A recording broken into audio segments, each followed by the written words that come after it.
బొచ్చడు తప్పులు పుట్టెడు అప్పులు.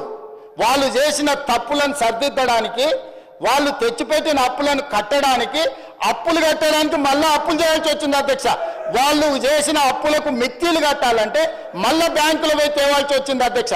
ఇవాళ మేము ఎన్ని 1,00,000 కోట్లు తెచ్చినా, 1,27,000 కోట్లు తెచ్చినా, వాళ్ళు పెట్టిన పాపం, వాళ్ళు పెట్టిన పాపాల పుట్టను తిరిగి చెల్లించడానికి తల తాకట్టు పెట్టి ఈరోజు మేము పేద రైతులకు ఈరోజు రైతు భరోసానో, లేకపోతే వారు కోరుకుంటున్న కౌలు రైతులకో, ఇంకొకరికో, లేకపోతే మహిళలకు ఇస్తున్న డబ్బులు ఎందుకు ఇవ్వలేకపోతున్నాం అధ్యక్ష?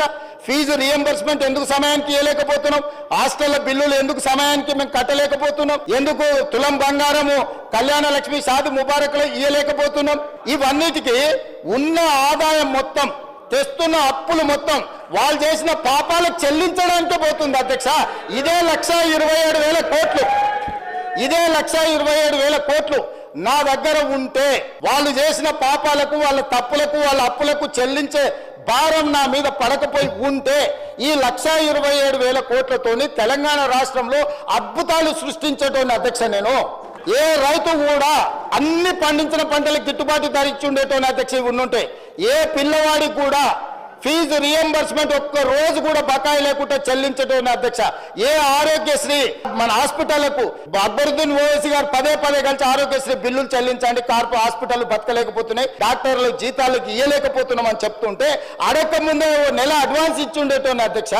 ఇవాళ ఈ రాష్ట్రంలో సంక్షేమ పథకాలు, అది రైతు భరోసా కావచ్చు, లేకపోతే రైతు రుణమాఫీ కావచ్చు, లేకపోతే ఫీజు రియంబర్స్మెంట్ కావచ్చు, ఆరోగ్యశ్రీ కావచ్చు, లేకపోతే పేద ప్రజలకు ఎన్నికల్లో ఇచ్చిన 6 గ్యారంటీలలో ఏదైనా ఒక గ్యారంటీ ఆలస్యమైందంటే ఆ పాపం ఈ పాపాత్ములదే అధ్యక్ష.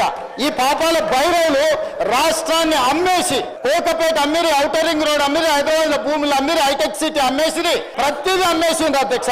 వైన్ షాపులు లాస్ట్ కు మన బలహీనతను కూడా 6 నెలల ముందుగానే అమ్మేసుకున్నారు అధ్యక్ష వైన్ షాప్ల పేర్ల మీద.